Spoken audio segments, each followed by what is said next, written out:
Hi, Todd. My name is Ash Singh. I am a former long-term Coca-Cola executive here in Atlanta.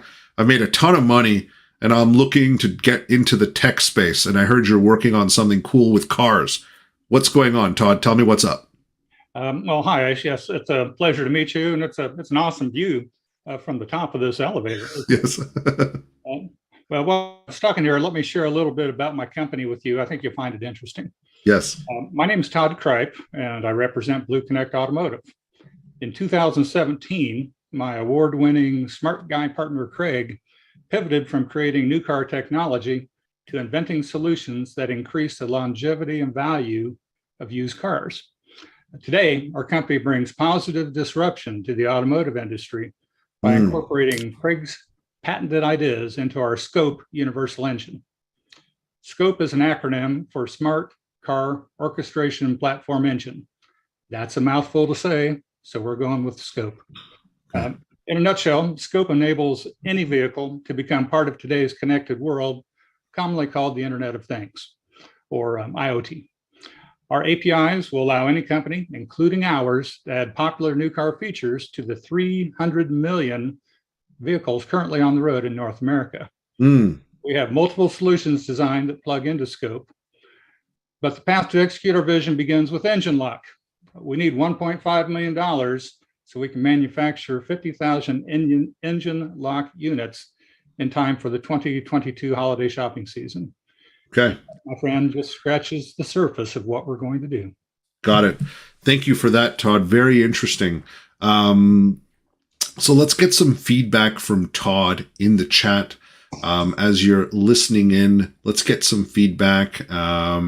Always great to get inputs from other listeners. It's always invaluable for the founder to get just different insights, different touch points on what was discussed. So Todd, part of my journey with as I was listening, right? My listening journey, there was a couple of things that jumped out to me that I wanted to know, right?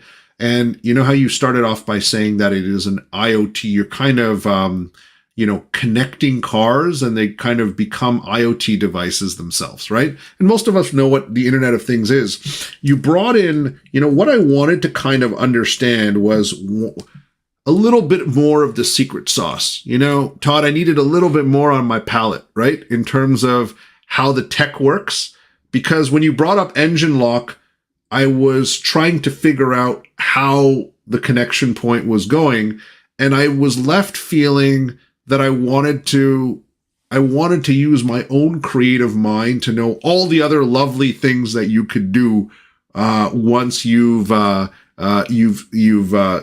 out, I guess, use the platform on it, right? So can you talk to me a little bit about how your IoT device, take my favorite classic car, right? I got a 50-year-old Ford F-150 classic truck that I want to make smart, okay? Right? So it's not a clunker, it's not a K car, but just tell me how it works and what are the realm of possibilities when you inject your elements, because then it's going to help me understand the bigger picture here, right? Go ahead, Todd. Well, then, I think the pitch was successful, Ash, because you always want to leave people. Of course. Yeah. I wanted to know. Absolutely. I wanted to know, and I think you probably did it intentionally, but I want to, in order for me to fully comprehend, and we've had a couple of conversations already, but I wanted to know a little bit about just, how easy it is, right? These were things that were coming to my mind, what the tech is, how easy it is to implement, because you've made a very powerful statement, Todd, and that's 300 million cars, right? Right. So, we are familiar with the OB2 solution where you plug it in and, suddenly you have a little bit of Bluetooth connectivity on a car and you can monitor engines. That's been done, but I'm assuming that there's a little bit more. So, what does the device include, and how easy is it for somebody to get it put onto the car, right? Okay. Well, those are all great questions, and of course, the answer is it depends. Sure. We've got a number of patents. Our intellectual property portfolio is pretty significant, and Yes. we believe we've got the most popular items that somebody's got a car that was manufactured before 2013 Yeah. would want to add to their car to turn it into a modern car. Mm. Some of those devices, and the reason we pick engine lock as our entry into the market is because it's very easy to install. Anybody can put it in, does not require professional installation. Some of the other solutions do require professional installation, but they're all based to leverage the existing car as it sits. These are things that you can easily add in less than a half hour to any vehicle. So Yes. probably the best way I could describe it, I know we're in an elevator, so I can't put a slide from a Yes. PowerPoint presentation up on the screen. Yeah. But if you think of a Jeep Wrangler, everybody knows what a Jeep Wrangler is, Of course. and you compare a 2012 Jeep Wrangler and then put a 2022 Jeep Wrangler right next to it, they look nearly identical. Yes. If you're a real Jeep fan, you can tell the difference. Otherwise, you wouldn't know which one is the 10-year-old car. Yes. And they've got the same engine, they've got the same brakes, they've got the same wheels, same tires. The interior looks about the same. Yes. Essentially the same car. What it doesn't have is any connectivity. So it Yes. doesn't have anti-theft devices. You can't play music from your phone or the radio. And you can't do a remote trunk unlock. You can't lock your doors remotely. So everything that car does is right there in that car. It's not connected to the outside world. And in a nutshell, that's what we're doing. We're enabling that car to talk to the rest of the world. It's through software-enabled hardware is the way that I would describe it, or vice versa, hardware-enabled software. And so, Todd, I want, if I may, because part of these sessions, I'm unbiased to the business, right? So I always try to rethink about how I would position this. And as you're speaking, when we think about where technology has kind of come, for the people that have been in a Tesla car recently, right? You have this dashboard and you talk about being location aware, remote starting, getting all of those components together, the kind of bells and whistles that you kind of wish you had. And it's probably the reason to upgrade. What you're saying is you can bring all those features to people's existing cars. Is that correct? That's true, and that's our entry point. Now, I'm going to go off on a tangent, which I know I shouldn't do, but I'm going to do it. That's okay. That's okay, Todd. Go ahead. I've had a startup EV group that's building electric vehicles for last mile delivery. Yes. Prototype. They've got the hardware. What they don't have is the connectivity software, and so they've asked us, we want to participate in a joint venture and provide the brains of the outfit. Yes. So that was in our roadmap, but that wasn't for 2 or 3 years from now. Got it. But that's where we're headed. That's really where we want to go. So yes, the target market is the used car market because it's so big, but that doesn't preclude us from putting our technology into other vehicles. Yes. And Todd, so if the example that I just described, when you want to get it installed, there's some elements that are probably a little bit more expensive than others, but how much does it cost to kind of get this stuff together, right? Because I feel like, when you think about it, let's come back to the Jeep Wrangler situation, okay, right? You kind of have your old Jeep Wrangler, which you love. You know why? Because, the seats have been molded to your body. Do you know what I mean? You got a relationship with your Jeep Wrangler, and all you want are all these other features that you wish you had because you're living in Canada and you want to remote start the car. You want to make, all the different toys that are available now. To how much, versus getting a new car, right? I'm assuming that this is a fraction of the price, correct, Todd? I'll refer back to that same slide from our deck of Yes. the Jeep. So that 2012 Jeep is selling for around $25,000 right now. Yes. That new Jeep is selling for $65,000 plus. Sure. So, a giant differential, and most people can't afford to buy that $65,000 Jeep. Sure. They can afford $2,000 or $3,000. Yes. to totally change the driving Changed. experience of the Yeah. 2012 to make it more like a 2022 car. Got it. Got it. Got it. So it's at a fraction of the price. Okay. Right. It is. Just to kind of Engine lock. We've got a list price on that of $89.99. 89, less than $100. And that's a user self-installable one. So that's Okay. very inexpensive. So there's different features that you're going to build, and this is the kind of your ecosystem, right? BlueConnect is that ecosystem that's going to allow people to choose and decide the level of intelligence that they want in their vehicles, right? And enable it. We've got what we think are the most popular ones that we've already designed and have patents on, but Yeah. we can't think of everything. So I'm sure there's other stuff out there. Third parties are going to plug into our platform and make available to this 300 million vehicle owners. So Todd, one question that's coming to mind as you're speaking, is this a B2B company or is it a B2C company? Because you said like self-install. I'm just thinking about,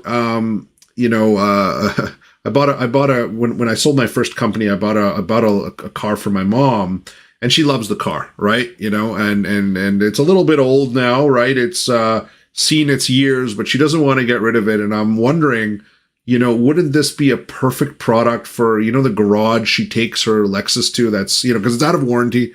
Wouldn't this be great for, the garage owner, right? To be a BlueConnect partner. And those are the people that are going to install, service, manage, and because they already have, and they're the people that would probably be the best advocates for it because they know the relationship people have with cars, right? Right. There's two answers to your question, and it's yes. It's both a B2C and a B2B2C solution.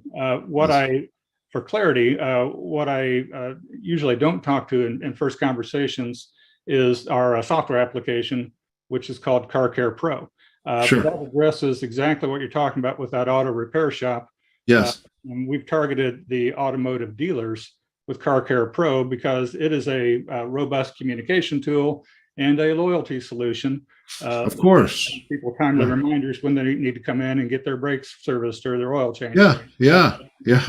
Because not everyone has sons like me that remind mom to get the oil changed and the brakes fixed, So this is something that there's that element, right? Because Todd, when I think about what you're doing, I feel like there's a beautiful opportunity to talk about the ecosystem, the BlueConnect ecosystem, right?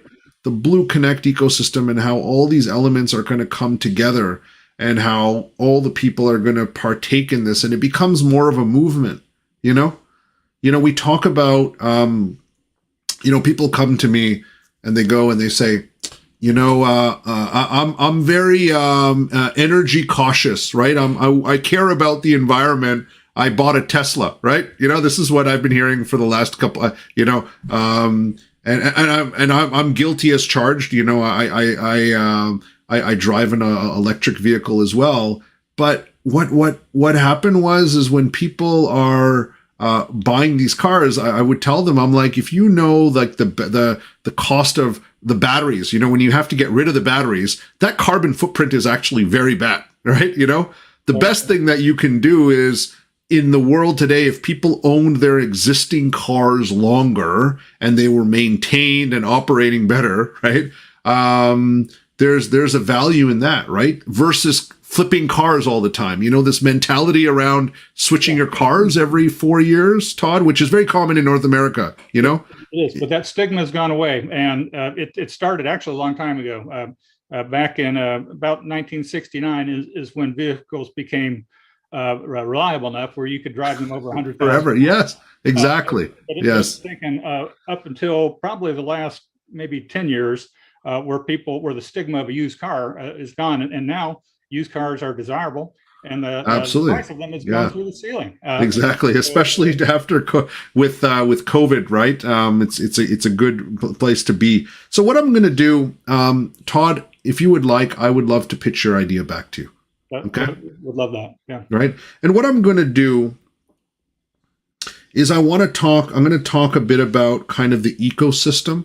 I'm going to talk about how it impacts users. and I'm going to try to see if I can fill in something around the garage owners, right? And how that's going to work, right? And based around this 300 million used car market in North America, right? Well, before you go, I'm going to give you one other data point you might want. Sure, please. Please. In the car industry, the guys that install automotive aftermarket electronics, they're 12-volt installers. Is the they're what? Sorry. 12-volt installers. Yeah. And so that's the guy down in the corner that puts in the new stereo into your car and puts in the new alarm system. So the auto shops are one thing, and our target market is the automotive dealerships that serve cars. Yes. But the 12-volt installers, they're already doing this, and this aftermarket this turns into an ecosystem, right? It's a giant segment. It's a $380 billion market segment. Okay. I got it. Okay. Todd, I'm going to ask a favor, though. Can I get 15 extra seconds? So instead of 60, I need 15 extra seconds, if that's okay. Because I've done this a lot. I can do it exactly in 60, but I feel like I'm feeling what you're trying to say, and I need 15 extra seconds if that's okay. Would love it. I'm having a hard time getting under 5 minutes. So Todd, I'll leave it to you to introduce yourself. Okay. You can be, the son of, John DeLorean, if you'd like. You can be anyone you want to be. And I will present BlueConnect Automotive. Okay. Well, hi, my name's Todd Cripe. I made a fortune with Bitcoin. I was one of the first 5 investors in Bitcoin and bought $10,000 worth of Bitcoin. So you can do the math and know what I'm worth today. Excellent. Interesting ventures to invest in. Great. And Todd, as you know, first of all, congratulations on minting your fortune. You also might be aware that, Bitcoin has a lot of environmental impacts, but I'm going to talk to you about BlueConnect Automotive and how we're improving the environment along with revolutionizing the used car market. As you might know, in North America, there are 300 million used cars. You've seen the value of these cars go up post-COVID. But our view is that one of the top reasons why people are replacing their cars today is because they want their cars to be smart. They want them to be location aware. They want to have the anti-theft devices and remote starting and all the other fixins that people have in cars today. And with BlueConnect, we have actually created the suite of tools and IoT devices to allow anyone with an existing car made before 2013 to be able to have this in their vehicle. What does that mean? It means that suddenly all these cars are going to be connected, right, within our network. And what that enables us to do is it enables a customer to be able to have all these features as well as an ecosystem of installers and garages to communicate with themselves and build powerful revenue streams through ensuring the upkeep and care of vehicles as well. The way we kind of see it is we're creating, the Google Android ecosystem for the 300 million cars that are on the street today. We feel that this is going to be that next interface. We have all the patents, the technology, and everything in play. We're looking for $1 million to get this off the ground, to create that new ecosystem that's going to take all the old cars and bring them to the future. I'd love to chat to you more about the way we've done it, along with our first product, which is an engine lock feature for safety, which we can get installed for less than $100. Would love to chat to you more over a coffee. Thank you. Okay. I like it. So, but I expect I was going to like it. So Todd, as you were talking, what I discovered as you were speaking, and it came out afterwards, is like you're a platform play.